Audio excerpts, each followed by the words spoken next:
Nagbabalik na naman ang inyong tagapaglingkod ng mga balita at pawang katotohanan lamang. Naging mainit nga na usapin sa mundo ng social media. Nagulantang ang marami sa biglaang paglabas ng mga pahayag mula sa ilang retiradong general. Kumalat ang ibang-ibang haka-haka tungkol sa umunay malaking revelasyon laban kay Kuting. Gayunman, wala pang opisyal na kumpirmasyon sa usap-usapin na ito. Marami ang naghihintay sa mga susunod na anunsyo mula sa mga kinauukulan. Ipinananawagan ng ilang sektor ang paglabas ng katotohanan batay sa mga ebidensya. Nanawagan din ng ibang mahinaon at patas na pagtingin sa mga impormasyon. Uminit ang mga talakayan sa social media tungkol sa mga naglalabasang mga balita.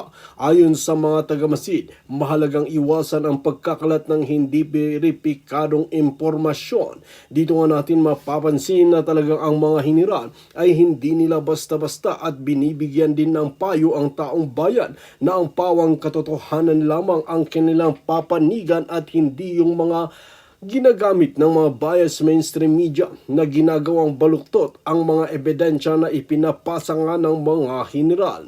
Naniniwalang ang ilan na malapit nang mabunyag ang buong katotohanan. Ang iba naman ay nanawagan ng pagkakaisa at paggalang sa proseso ng batas. Habang lumalalim ang usapin, tumitindi rin ang interes ng taong bayan. Ang lahat ay naghihintay kung ano ang susunod na kabanata ng kontrobersyang ito. Sa huli, ang katotohanan at mga opisyal na payag pa rin ang dapat maging batayan ng publiko. Well mga kaibigan, para nga sa karagdagang impormasyon, panoorin nga natin ang buong video. At kung bago ka pa lamang sa aking channel, huwag kalimutan i-click ang subscribe button at notification bell para lagi kang updated sa ating mga bagong video. At para sa solid viewers natin dyan, maraming salamat sa walang sawang pagsuporta. Mamatay. Okay. So, 61, no? 61. Join na last year siya naging member ng club. At happy birthday din sa mga Pinoy Survivor followers na nagbe-birthday ngayon o magbe-birthday itong buwan na to. So, maraming salamat sa mga nag-aano sa inyo na tumatangkilik ng ating channel at nanonood. Maraming salamat sa mga bagong subscribe. Thank you. At nag-subscribe kayo. Thank you. Subscribing is not enough actually. What is important is that you share. Kung may natutunan kayo sa akin, put it in your head, in your hearts, and then probably use it to engage people. Kanina, in the past days, actually, ugali ko yun. Pagka, kunyari, I am in public places, or if I'm doing something out of the house, yung mga nakakausap ko, I engage them. Tinatanong ko yung mga tao, ano na ba balita ngayon? Parang di ko alam eh. Ano na ba balita ngayon sa mga nangyayari dun sa Senado, dun sa impeachment ba? Tapos noon, mag-aano ko. Ano ba yung impeachment kay Inday? 125 million? Dapat lang imbestigahan. Sabi ng mga ganun ako. Tapos nun, yung kay Marcos, 4.5 billion. Yun, huli, no? Ganon. Sarado yung utak ng ibang tao na pro-BBM. Pero bottom line, after engaging them, the conclusion is, putang inang gago itong mga politiko talaga, tignan, ninakawan tayo. Yun yung bottom line, ninakawan tayo. Yung binabaha tayo. May kumita. Tapos nun, yung investigasyon, pinipigil. Ayan, yun yung So, lumilinaw sa kanila. And then, yung iba, matigas ang ayaw mapahiya, no? Ayaw mapahiya. Ang inaano ko doon, bottom line, ano ba talaga naging problema ng Pilipinas? Yan, mga politiko, sasabihin nila. Mga politiko. So, at least may meeting ground, no? So, ano gagawin natin? Ano pwede natin gawin? Yung iba sinasabi, na ng pag-asa Pilipinas, kaya ayaw nilang makinig na. Yun yung... And then, lalo ko ina-engage yung ganun. O, paano naman? Kung ganyan, wala nang magsasalita, tatahimik na lang tayo, wala na. Wala na. Hayaan natin, ganyan yung mga tarantadong yan. Bendalo. Mga putaragis yan, mga ganun ba? Hindi nga dapat eh. Kaso ano ba magagawa natin? Ano magagawa natin? Basta inyo yun. Alam nyo naman kung anong magagawa eh. Kaya ang gusto kong emphasize sa inyo ngayon, ang gusto ko emphasize sa inyo. Ang tanong meron pa ba tayong magagawa? Wala na bang pag-asa ang Pilipinas talaga? O meron pa? Meron pa tayong magagawa? May pag-asa pa ba Pilipinas? Wala nang pag-asa ang Pilipinas. Wala na ba tayong magagawa? O meron tayong magagawa? It all starts, it will begin sa inyo mga kababayan, sa inyo. And the only answer that I can think of, para hindi matagal, ay ilan na, konti pa lang naman nanonood 300, 12 minutes. The only answer that I can think of is, one, engage people so that yung alam ninyo, na ikukwento ninyo, at na kung ano yung alam nila, naliliwanagan kayo. Malay nyo kayo maliwanagan. Malay nyo kung tayo yung mali at sila yung tama. BBM! Ako pagka ganon, sinasabi ko, may balita na si BBM bangag may bangag.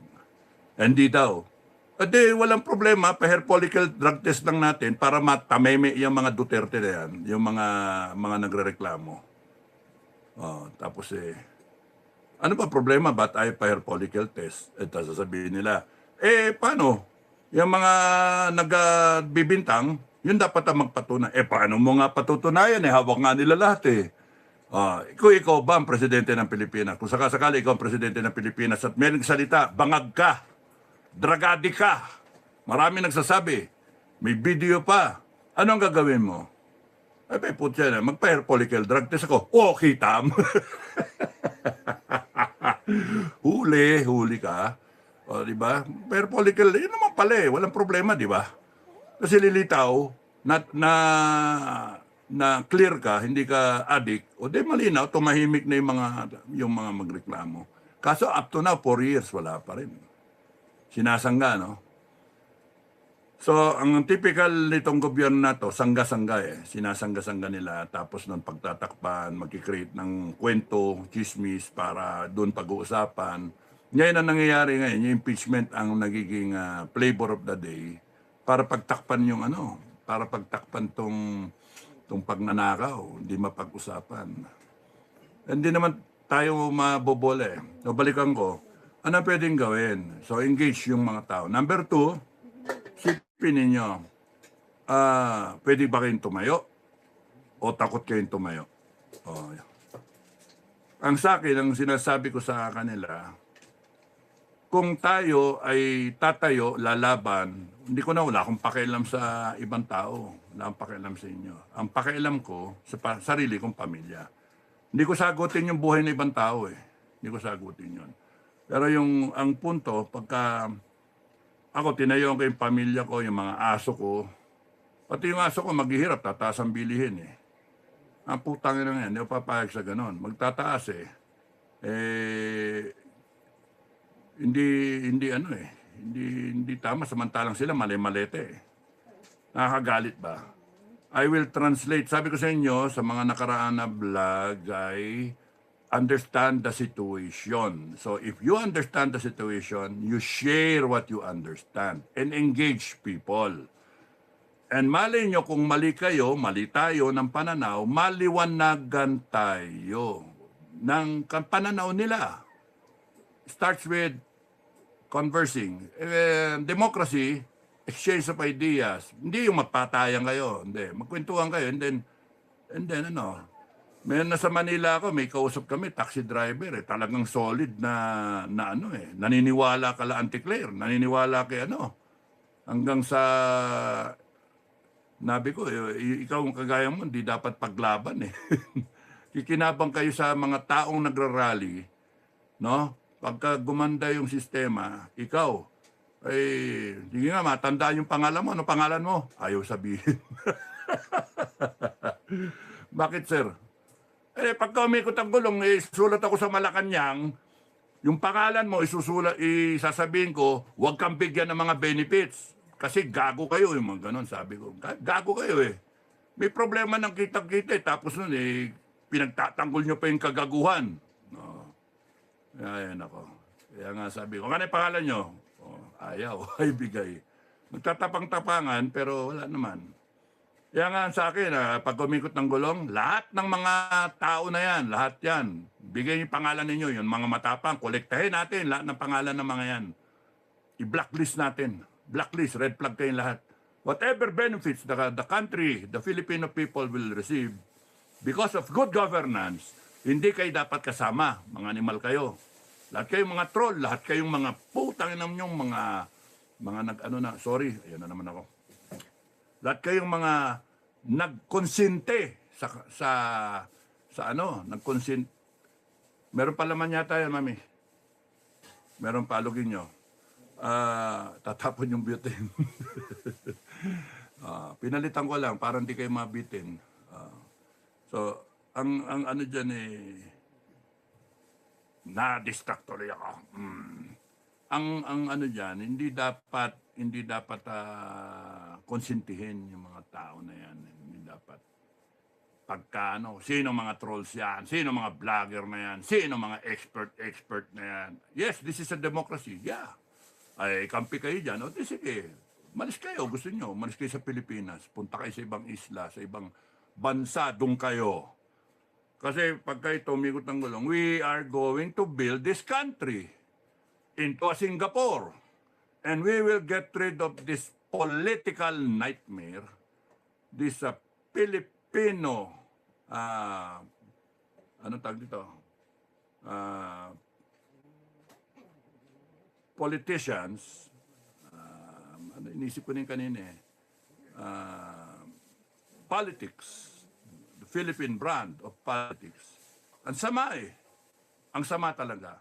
Sipin niya, pagkopo ni Marcos, binira na yung mga Duterte, inano na yung mga Duterte. Malayo pa yung 2028, yun yung pinag-uusap. Tapos dito naman kay Inday, kay Madam President, 2 taon, ang iniisip niya 2028. Ang problema natin ngayon, 2026, 4 na taon. I do not have to convince myself na tarantado tong bansa, tong ano na to, gobyerno natin, na palpak So kung meron kayong iniisip na strategy or whatever, 2028, I don't think na waiting for 2028 will solve the problem. Ano, mag-eleksyon tayo, kontrolado yung COMELEC. Ginawang staging point yung 2025 midterm elections na kita nyo na ipalabas nila yung mga senator na wala naman. Na ngayong problema ninyo, problema natin, yung mga senator na yan, na kasama pala sa mga maleta ng Tokwa. Ngayon na mamayagpag pa sinasabi, wala bla bla bla bla. Ng Tokwa.